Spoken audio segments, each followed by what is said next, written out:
mí me hace gracia. Pero no por nada, no porque esté en contra, sino porque una vez me encontré por la calle, en plan, con un anuncio de estos, ¿no? Que está con el Instagram en el móvil, y lo vi y pensé, claro, porque no lo vas a comprar, ¿no? Y después me empecé a preguntar, pero entonces, si vas a adoptar un perro, ¿tú tienes que pagar algo para adoptar el perro o no? Entonces, como todo el proceso que vas haciendo, y que después me di cuenta que, a ver, un momento, que con una persona se plantearon las mismas preguntas, ¿sabes? En plan, que conmigo también. Y obviamente no tengo nada en contra de que se adopten perros, ni gatos, ni nada, pero es como el shock este de decir, wow, qué heavy, ¿no? Que conmigo también me podría plantear las mismas preguntas que con un perro. A mí, o sea, no tanto en anuncios de perros y gatos, sino fue una vez que estaba pues leyendo sobre la esclavitud y vi un anuncio de pues mujer negra de 19 años, ojos, color, dientes, pelo, y dije, o sea, se parece a la descripción de mi hoja como de parte de mi informe. Esa niña es Fue como, qué fuerte. No, o sea, me sorprendió mucho porque, o sea, había una similitud muy grande con las fichas técnicas de adopción, ¿no? Cuando están describiendo pues el físico del niño que va a ser adoptado, pues el color de los ojos, la forma y los rasgos de la boca, de los ojos, el tono de piel, todo, absolutamente todo, ¿no? Fue como wow. Al final, en su momento, durante el periodo de esclavitud, pues me interesaba pues para que fuera pues, buena trabajando, lo que fuera, bueno, trabajando como esclavizada. Y a los adoptados al final pasamos ese proceso, ¿no? Que es como una carta de presentación, pasamos ese proceso de selección para entrar o no entrar en una familia, en ese caso occidental. Y me sorprendió porque le vi mucha similitud. Y al final, entre medio hay una cuestión económica también. En el orfanato todos son como tú, ¿no? Son todos niños que no tienen nada ni nadie, que están allí y que es como un sitio de impaso, de no sé qué es de mí, no sé qué va a ser de mí tampoco, no sé qué estoy haciendo aquí.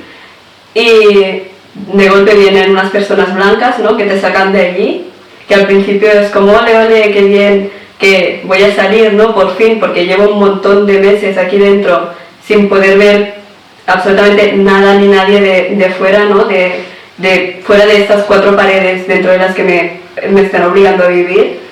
Y viene una familia blanca que es todo exuberancia, todo de hoteles, no sé qué, y bueno, es un shock. Entonces se descontrola, porque no controlas nada, ¿no? Es la sensación esta de llevo un montón de meses sin poder controlar mi vida, no controlo absolutamente nada y siento como que mi vida no es mía en verdad, y que vas con otras personas que tienen muy buena fe y todo lo que quieras, pero que también es la sensación esta de descontrol. Y el momento de subir en el avión, ¿no? Y darte cuenta que vas a ir a otro país, que se te llevan y que estás dejando todo atrás, estás dejando a tu familia que no sabe nada de ti y que estás preocupado porque tu familia no sabe absolutamente nada de ti y no sabes si van a tener algún momento la oportunidad de saber algo de ti, ¿no? Y como la desesperanza esta de pensar, es que me estoy subiendo en un avión y no hay vuelta atrás, ¿no? Y llegas aquí, que es todo súper diferente a tu país, es súper diferente a la gente que conocías. Allí ellos eran los blancos, eran los raros, los diferentes, y llegas aquí, solo en el aeropuerto, y eres tú la diferente. Eres tú la que está ya allí, que desentona, que no encaja, que todo el mundo te presta atención porque eres rara, ¿no? Para decirlo así.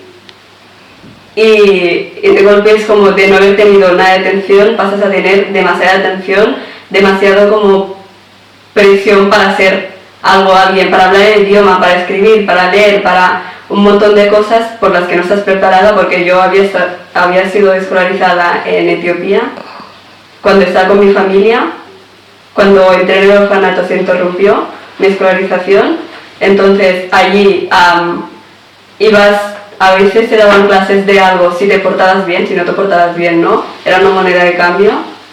Y entonces llegas aquí, que te llevan al cole, al cabo de unas semanas de estar aquí, yo ya estaba al cole, no sabía el idioma, no entendía nada. Era la sensación esa de descontrol total, de es que no controlo nada, no sé qué estoy haciendo. Y de hecho, durante mucho tiempo borré los 2 primeros años que estuve aquí, los borré de mi memoria de tantos estímulos, tanto todo, tanta novedad junta, que no podía, mi cabeza no podía procesar tantas cosas a la vez. Y entonces también tuve que aprender a leer y a escribir y ponerme al día con mis compañeros de clase en nada, en un verano. Tuve un verano para adaptarme. Y como la asimilación está forzada de sentir presión para ser alguien que en verdad no eras, para olvidar, ¿no? También. Y que no me venía mal olvidar, tampoco. A ver, no voy a negarlo, ¿no? Que ahora sí que me salen muchas cosas del orfanato, pero que durante mucho tiempo borré muchas cosas también. Vale. Bueno, hay una parte que es cuando están haciendo todo el proceso de la adopción, que por ejemplo en el caso de Etiopía, que sí que había unas clases mínimas del idioma. ¿Qué pasa? Que aprendían lo básico para ir allí y comunicarse, tipo, quieres comer, quieres ir al baño y quieres no sé qué. Pero a partir de aquí, nada. Y creo que sí, que habría una parte de que todo el esfuerzo no debería venir de la persona que es adoptada. Porque en el fondo no deja de ser una personita, ¿no? Una persona pequeñita que no entiende nada y que está súper perdida y que le ayudaría un montón a no estar tan perdida y a sentirse como un poco más en casa, para decirlo así, de lo que se siente cuando llega aquí. Y ahora tienes unos padres, y ahora tienes unos no sé qué. Por ejemplo, en mi caso, mis padres biológicos están muertos, ¿no? Y de que estén muertos a tener unos padres, pues es todo un proceso, ¿no? Y entonces el idioma habría ayudado un montón. Como la adaptación también de la comida, no solo idiomática, sino también de la comida, ¿no? Que pasas de comer comida de tu país a la que tú estás acostumbrada, y además en Etiopía, por ejemplo, es injera, ¿no? Y no hay nada más que injera. Y pasas aquí y que no. Te recuerdo la cena del primer día aquí en Barcelona, que fueron unos raviolis que vomité. Yo no puedo con los raviolis. Y es algo que son pequeñas cosas que son graciosas, pero que te das cuenta que no iría nada mal, y no solo con las personas que son adoptadas, sino lo veo ahora soy monitora de comedor y lo veo con niñas que vienen de otros países y que claro, les tienes que obligar a comerse lo que tienen en el plato, que sea lo que sea, y que no están acostumbradas, y aún así les estás obligando, les estás imponiendo algo que... Y entonces es como, son pequeños esfuerzos, aprender un poquito el idioma para comunicarte mejor por parte de los padres, quiero decir, o adaptar un poco la comida al principio, yo qué sé, darles un poquito más de tiempo antes de ir a la escuela, o hacer como formatos un poco más mixtos, para decirlo, en plan medio presencial, medio no. Bueno, son adaptaciones que irían muy bien para las personas que vienen aquí, sobre todo del sur global, que no vienen nada mal y no cuestan nada. Se podría leer como, la relación norte-sur y la relación con los países que han sido colonizados y que han perdido la Guerra Fría, en donde entran pues los países de África, en donde entran pues los países de América Latina, parte asiática, y esto se liga en el interés hacia las adopciones internacionales, que en ese momento pues, a nivel legal no están formalizados, y en el interés que tienen pues unas sociedades occidentales que entran en un proceso de globalización a nivel económico y a nivel cultural, en el sentido de que quieren huir un poco de centrismo occidental para salvaguardar esa conciencia blanca y adoptar a niños pues negros, asiáticos, latinos, etc.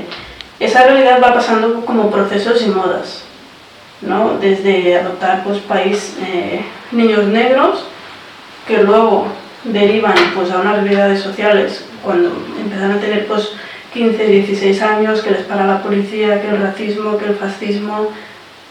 Los demás padres adoptantes van diciendo, bueno, vale, pues no nos interesa adoptar a niños negros, vamos a adoptar a niñas asiáticas. Pasa lo mismo, bueno, o mismo con diferencias, ¿no? Hasta que llegan, en el caso de Rusia, que acaban adoptando en Rusia porque son niños que se les asemejan más. O sea, adoptar en Rusia acaba siendo como adoptar en España, en el sentido en el que la gente no les va a parar por la calle y preguntarles si son o no son sus padres. Entonces, ya en sí esto ya tiene una lógica muy racista.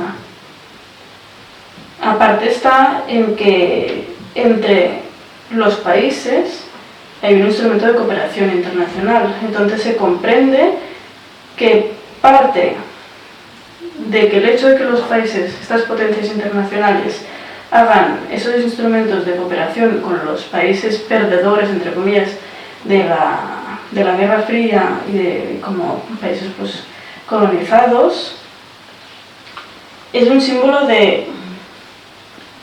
como de pacto de paz.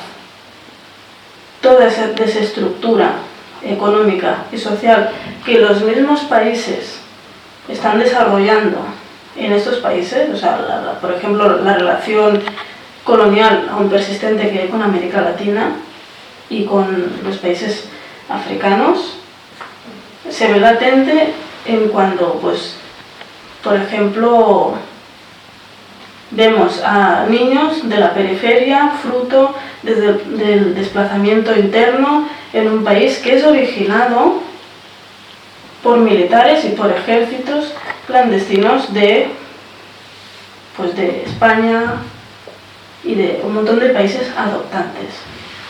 Y es ahí que también viene como la contradicción. Y a mí personalmente me pasó. ¿Por qué debo sentirme catalana si los catalanes esclavizaron a mis... ¿no? ¿Por qué? ¿Qué les debo yo a los catalanes? O sea que es una pregunta existencial. Yo estoy aquí, en parte, porque los catalanes han esclavizado. Entonces, ¿quién debe a quién? ¿Cuál es el pacto? ¿Cuál es el punto de mira, no? O sea, cuando hablamos de curas y hablamos de canalización histórica que llevamos pues, las personas racializadas y miramos hacia atrás, ¿cómo vamos a arreglar eso? Persistiendo en una colonización que acaba siendo, vale, te vamos a blanquear como persona negra que eres, pero hay personas que, o sea, nos negamos rotundamente a seguir con esa línea colonial. Porque yo lo tengo muy claro, si yo en un día pues tengo hijos, les voy a contar, soy colombiana porque nací allí, porque vengo de unos procesos históricos que además derivan de un conflicto armado, y soy catalana porque nací en una familia catalana. Entonces yo escojo de las dos realidades lo que más me interesa. Y eso yo creo que se debe trabajar y se debe normalizar con todos los niños y con todas las realidades sociales.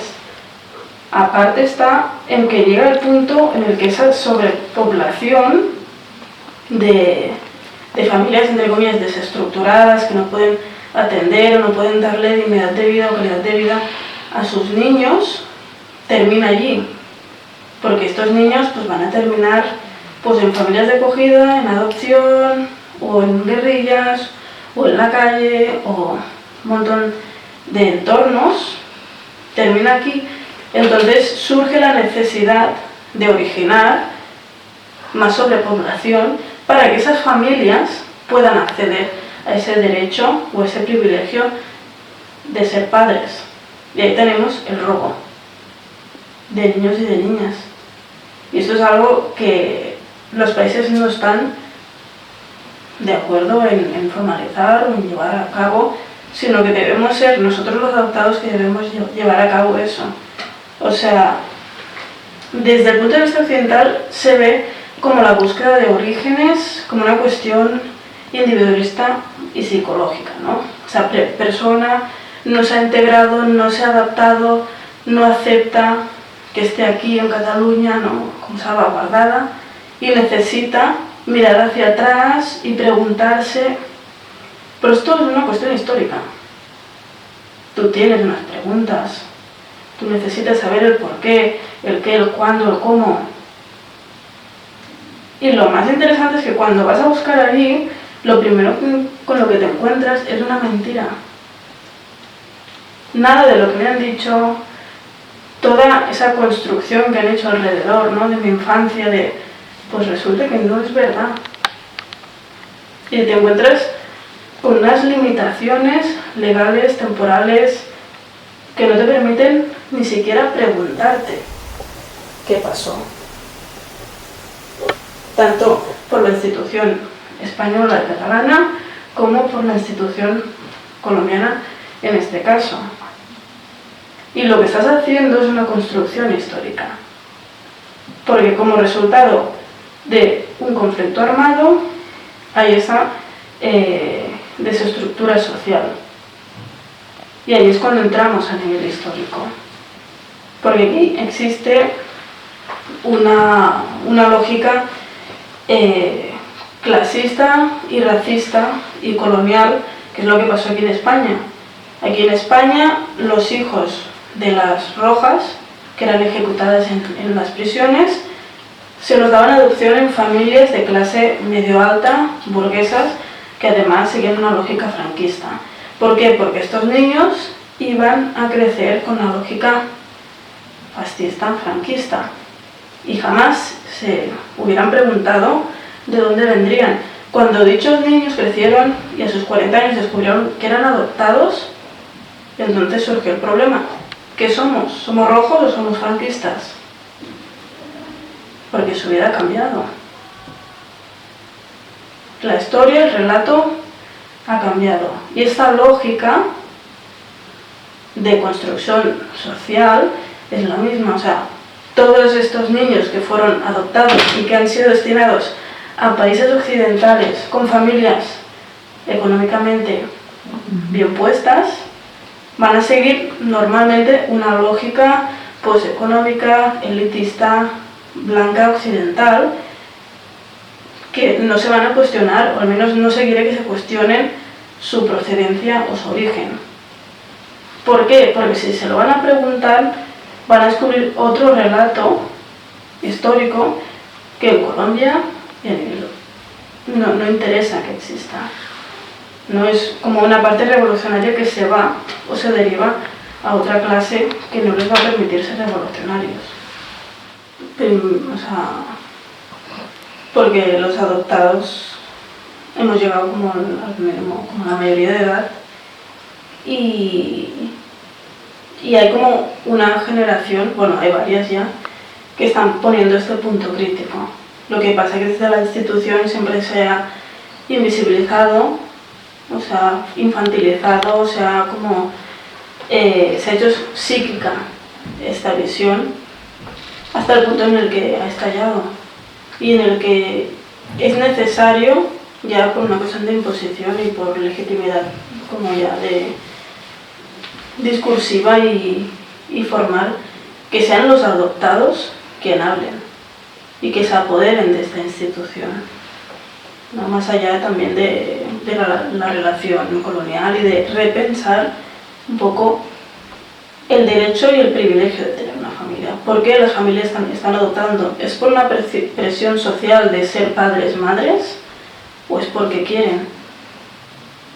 Y porque esa relación siempre, no lo que hablábamos antes como de este pacto moral, esa relación jerárquica y de autoridad con este niño. Porque al final, más allá de una relación parental o familiar, también es una relación de autoridad. Sobre todo en lo que hace referencia al alma o a la esencia de esta persona. Entonces aquí hay una revolución en regla, desde, ¿no?, que se termine ya con el paternalismo para a una dignidad de estas personas que pues hemos sido adoptadas. Y que añadiendo lo que acaba de decir Irina, yo creo que también tenemos que tener en cuenta que hasta ahora han sido como voces disidentes, como algunas así como espontáneas, ¿no? Y que creo que ahora sí que se está empezando a organizar. Y que aquí sí que tenemos potencia y aquí somos muchas, ¿no? Entonces tampoco es fácil para la institución ignorar no una voz, sino un montón de voces de la adopción que te están diciendo en plan basta. Estamos cansadas de ser un instrumento, una moneda de cambio y de ser un objeto. Y aquí sí que empiezan a cambiar cosas y se empiezan a revisar, y no solo aquí en Europa, sino también en el sur global. Hay muchos países que están interrumpiendo también las adopciones allí, porque se están dando cuenta que las personas aquí también empiezan a hablar, ¿no? Las que han sido adoptadas, las que han sido robadas, también tienen voz y que tienen altavoces que son las redes sociales y que se empiezan a hacer oír y también tienen miedo. Y es desde este miedo de la institución hacia las personas, bueno, personas no, los grupos organizados, que empiezan a tener efecto, y creo que esta es la clave, que nos estamos organizando, hay movimiento, se está haciendo ruido y que poco a poco es esto, de ir cambiando las reglas del juego y de algo que nos ha tratado mal, nos ha tratado como si fuéramos objetos, como si fuéramos un paquete de galletas, no para decirlo así, a que somos personas y queremos dignidad y queremos que se hagan las cosas bien y que se nos trate bien y que no haya nadie más que pase por este mismo proceso de la misma forma que hemos pasado nosotras, sino que queremos que pasen ese proceso con unas reglas y con unas normas y con una dignidad que nosotras no hemos tenido. Y creo que quizá cada vez que nosotras también tenemos que alzar la voz y estar allí presentes y dar muchísima guerra para que nadie más vuelva a pasar por eso.